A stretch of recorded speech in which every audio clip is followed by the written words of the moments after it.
kini baho ni sa ano garlic ba.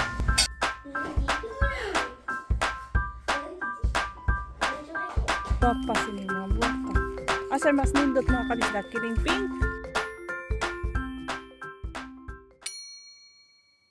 Masih sabi. 안녕하세요. Kasamnida. 감사합니다. Welcome to our vlog. Vlog. Inakoy, welcome to our vlog. Welcome to our vlog. Charot. Hello mga kabisdak, welcome back sa ating vlog. This is Bisdak in Korea. Marami na kaming mga bisdak dito mga kabisdak, 3 na kami. So sinama ko sila araw ng Martes, sinama ko sila kasi isa lang ang klase natin sa yung Chudonghakyo kasi may district meet sila guys. May papuntis ba, murag athletic meet ba sa atin, district meet. Swimming, kanang na ay kuntis og dagan, kuntis og mga basta sports. So ang mga bata is walang klase, so isa lang klase. So isasama ko sila tapos papunta tayong yung Chudonghakyo sa Namyon. Diretso tayo sa Yangguop sa town kasi may utos sa akin si Daddy Insoy. Kaya si Daddy Insoy ay nandun pa din sa hospital, hindi pa siya pinalabas. Takas naman kasi siya. Takas, so saan magtakas nga? Kuli nga, takas. Kalibang. Waray salida. So ayun, see you sa so ayun, see you so ayun, see you so ayun, see you later. First time pa to nilang pumunta ng Namyon sa Yongha. So si Kuya Salam ang pinag-drive natin para ma-practice ba si Jai sa pag-drive. Kukuha natin siya ng driver's license pag nakauwi na si Daddy Insoy.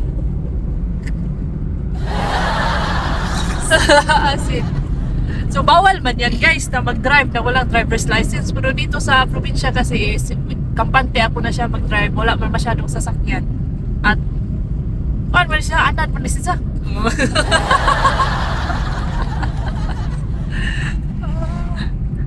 Oh, 그랬지? Kapag kasama ko talaga yan si Kuya Saddam at si Lungkoy ay lagi talaga akong napapangiti kasi yung daghang muot kung sila ang kauban na medyo happy ako tingnan dyan guys, pero deep inside is nag-worry ako kay Daddy Insoy kasi hindi pa namin alam kung kailan siya papauwiin ng doktor o nabubulol na naman ako. No? Kasi nga si Daddy Insoy man ang aming busing amo manager doon sa aming farm mga kabisda. Kung mahirap pag wala si Daddy Insoy mga kabisda kasi ako yung nagamanage sa lahat. Nagtatrabaho pa ako sa school tapos ako pa ang pupunta doon sa bodega kapag may kailangan kami ng mga tools doon sa farming. Sila si Kuya Saddam and Lungkoy is tapos na po silang magtanim ng mga chili natin at tapos na din silang maglagay ng mga sticks. Ipapakita ko sa next vlog natin guys ang progress ng ating chili farm. Dapat talaga this week is magsimula na sila mag-spray ng mga insecticide sa ating mga chili kasi inaatake na sila guys. Unti-unti nang dumadating ang mga peste pang commercial kasi itong mga chili namin kaya kailangan talaga naming bombahan ng mga pesticide. Pero yun nga kasi wala si Daddy Insoy, yung aming dalawa na sprayer is may sira guys ba. Hindi ko alam kung aling parts ang sira doon sa aming sprayer. Kailangan talagang nandito si Daddy Insoy para siya ang tumingin at siya na rin ang mag-order ng spare parts. So ayan, sinama-sama ko na lang sila Kuya Saddam at Lungkoy dito sa trabaho ko sa school sa yung Chudonghakyo kasi may bakante man sila mga kabisda kasi nga nabakante sila gawa ng wala si Daddy Insoy. Sinabihan ko sila na maglakad-lakad na lang sila doon sa labas ba. Nahihiya doon sila sa mga teacher, baka makita sila sa mga teachers or ng mga estudyante. Kaya nagatambay na lang sila doon sa loob ng sasakyan. At dahil medyo na-miss ko ang mag-vlog dito sa loob ng ating English classroom mga kabisdak, so i-flex ko na naman itong ating classroom yan. May 3 klase ako dito sa Yongha Elementary School guys. Nagsisimula siya ng 1:30 at natatapos ng 3:45. Pero dumadating ako dito ng 1 o'clock talaga kasi for 30 minutes ay mag-prepare pa ako sa mga kailangan kong gawin guys, no? So ayan, ganyan ako mag-prepare ng klase mga kabisdak. Joke lang. Sinasayaw-sayawan ko ito kasi tapos naman ako mag-prepare. May mga siguro 5 minutes ako natitira. So, kibali warm up ko yan mga kabisdak ba. After kong sumayaw-sayaw is napaisip ako nga pakuratan din ako mga estudyante ba. O silang pakuratan guys ba. Sulod nila sa classroom para may surprise factor charot. Para hindi sila antukin sa klase. So, pakurat-kuratan na to no atong gising-gisingin atong lisang-lisangon yung mga bataan. May 3 klase man ako dito dito guys every Tuesday, pero today is very special day kasi yung second class at third class is nasa field trip daw ang mga bata, kaya na-cancel yung dalawang class, so isa na lang ang class, isang klase lang ang gagawin ko today. Kaya sinama ko sila Kuya Sadam at Lungkoy kasi early tayo matatapos, early tayo makakauwi at pupunta tayo ng Yangguo. Pero parang ako yata ang na-surprise dito mga kabisdak, hindi kami nagkasinabot o hindi kami nagkaintindihan ng head teacher dito kasi tumawag siya sa akin last week. Ang pagkakaintindi ko sa sinabi niya is ang first class lang ang meron, ang second class at third class ay cancelled. Ang buot pala, ang gusto pala niyang ipahiwatig sa akin is yung first grade lang ang merong klase. So hindi kami nagkaintindihan mga kabisdak. Ang first grade ko ng mga pupils is sila ang pang last class ko mga kabisdak. So sila ang panghuli na klase, kaya natanggong kami dito. Uy. So lumabas na lang ako sa school at naghanap-hanap na lang kami ng restaurant na makakainan namin ni Kuya Sadam at Lungkoy. Kung kakain na lang kami dito para hindi kami baboring, hindi kami baburyo. Hindi man kami nagkaintindihan ng teacher, ng head teacher. Ang akala ko first class lang ang meron. First period lang ang meron ba? Hindi pala. Nag-guess lang yung mga kabisdak ang sinasabi ko, no? Nag-guess nyo lang mga brightman mo eh. Dinala ko na lang sila dito sa isang Korean buffet restaurant mga kabisdak kasi ito man yung pinakamalapit na restaurant from school. So ayan si Lungkoy, sinabihan ko si Lungkoy na isang sandok lang ng rice ko ang kainin mo. Hindi mo yan matatapos. Mahiya tayo sa may-ari ng restaurant. Sabi niya, mahurot daw niya ang tulo ka luwag nga rice mga kabisdak. Grabe ning Pinoy ba kini mga laki, so dagko jud ni kauning mga laki. And first time pala nilang kumain sa isang Korean food restaurant mga kabisdak, sa isang buffet restaurant ba. At kung mapapansin niyo silong ko is parang nagmi-ini-mini mo pa siya kung alin ang kanyang kakainin, no? Kasi hindi man nila alam yung ibang side dish dito mga kabisdak is first time pa nilang ma-meet, no? Unang himamat pa nila sa Korean food, kaya medyo careful, picky sila mga kabisdak kasi maanghang daw ang Korean food. Nag-oo sila kay unsa kunog bulambi ang ilang mga wait. At may i-share lang ako sa inyo mga kabisdak, no, kasi mag 3 weeks naman sila Kuya Sadam dito sa Korea. Yung first week nila dito mga kabisdak, alam nyo ba na ang kanilang mga lips ay nag-crack dahil daw sa maanghang na pagkain. Yes guys, dahil daw naaanghangan talaga sila sa Korean food. Pero ako, yes, ganyan man ako guys. Nung unang dating ko dito sa South Korea is maanghang talaga guys, as in maanghang. Pero naka-adjust na ako ngayon, hindi na siya maanghang. Yes, nag-a-adjust talaga ang ating ating dila, ang ating panglasa. Lahat ng Korean food is nakakain ko na char. At isa lang ang masasabi ko mga kabisdak, ang Korean food talaga is masarap. Yes, masarap siya. Masarap siya at healthy. So yan ang technique guys, no, pag pumupunta tayo sa isang buffet restaurant, kailangan pakunti-kunti lang na mga ulam ang kukunin mo, tapos pabalik-balik ka na lang ba kung aling ulam ang gusto mo, kasi nakakahiya naman pag masyadong pundok, dakong pundok ng ato ang plato sa di na to mahurot, no, parang tinitigig awa na ko kahilwas. Tinitingnan tayo diba ng may-ari kapag maraming na daghang nasalin, daghang leftover sa ato ang plato. At si Sadyang Nim, yung restaurant owner guys, is ininitan kami niyang sabaw kasi mga 2:00 naman ito mga kabisdak. 2:00 na kami dumating dito sa restaurant. Nagbigay siya sa amin ng sabaw at ng gim at binigyan din niya kami ng fried egg. Makikita nyo mamaya, nilutuan niya kami ng fried egg. Ito pala is, ito yung kanilang sabaw na may gukso. Masarap yan guys. O diba, hindi nagamit ng chopsticks ang dalawang lalaki. Si Kuya Sadam at Lungkoy walang chopsticks guys, kasi hanggang ngayon hindi pa rin nila alam kung paano ba gamitin ang chopsticks.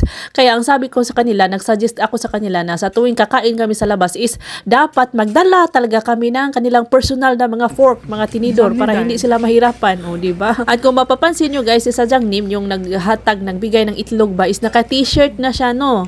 Pero itong si Kuya Sadam at Lungkoy is naka-jacket pa, si Lungkoy naka-sweater pa kasi malamig pa daw para sa kanila. Natatawa kami nito mga oras na to kasi nagtutod pa sila og kinsay mukuha og tubig dito sa water dispenser, kaya malagi nga na ato sa amo.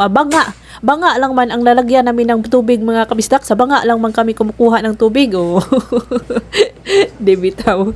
Parang nahihiya si Kuya Sadam dito mga kabisdak. Ewan ko ba, parang may nakitang chicks ata yan. At tumatambay-tambay lang muna kami dito sa labas, no, while nagahingi kami at nag-ihap mi og pila ka truck ang mulabay dito sa gawas. So ang sabi nila is doon na lang daw sila maghihintay doon sa parang may plaza man doon guys, doon sa may parking area. Doon na lang daw nila ako hintayin while may klase ako, no, kasi kasi medyo presko. Marami kasing kahoy doon sa part ng parking area mga kabisdak. So yan po ang Namyon, Barangay Namyon. At ako is bumalik na ako sa school mga kabisdak at ito na dumating ng ating mga grade 1, first graders mga kabisdak. So aho sa silang gipakuratan kaya para naapoy kuan ba naman apoy shocking effect charot. Hindi bitaw, nilalaro ko talaga yan sila before kami mag-start para ano ba, warm up kibali ba para hindi sila antukin kasi last period na ito na klase mga kabisdak. So sila man ang ating last period na klase guys. After dyan is dumiretso na kami ng Yangguop sa mismong bayan namin para doon namin sunduin si Little Insoy kasi magsakay man si Little Insoy ng school bus guys. Doon kami mag-meet. At pinasyal ko muna sila dito sa Yango Flower Island mga kabisdak. Nadto lagi tamad tumanta. Watching Pieng. What's it so? Maliit sing so. Manifong zing. Gagaak. Musera na zamaw na manifode. Mani pansi.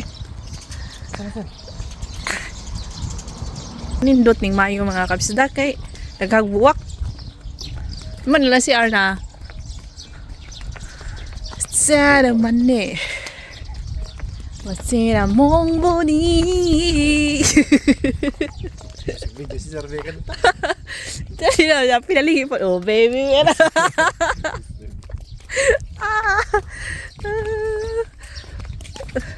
Adjog nga buwak, mga kabisdak ko.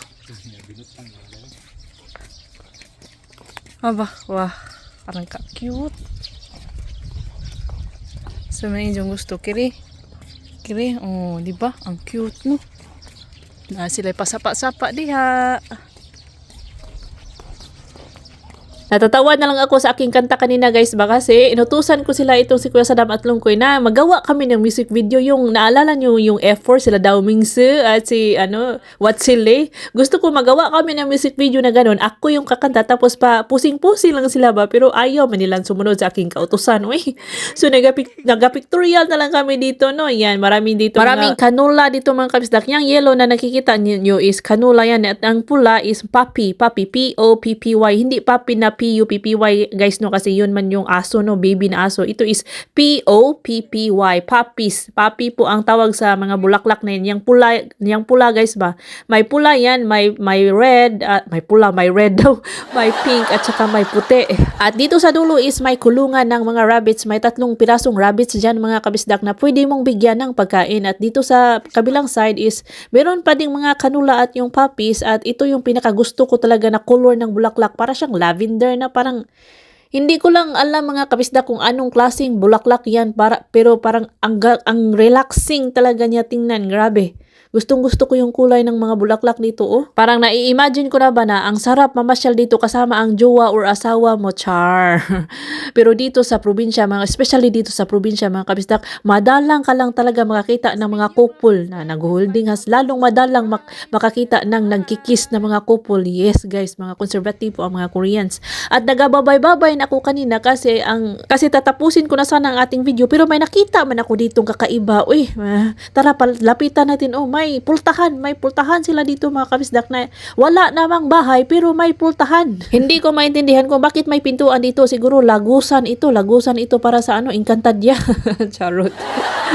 At may nakita ako ditong isang worker na naglilinis, parang nagwawali sila mga kabisdak ba? Si Yara ay ganyan siya nagwalis mga kabisdak ko, parang hinihipan lang yung mga basura. So ayan na, malinis na yung daan. Oh, di ba? Magic. And that's all for today's video mga kabisdak. Please like and subscribe. Ingat lahat.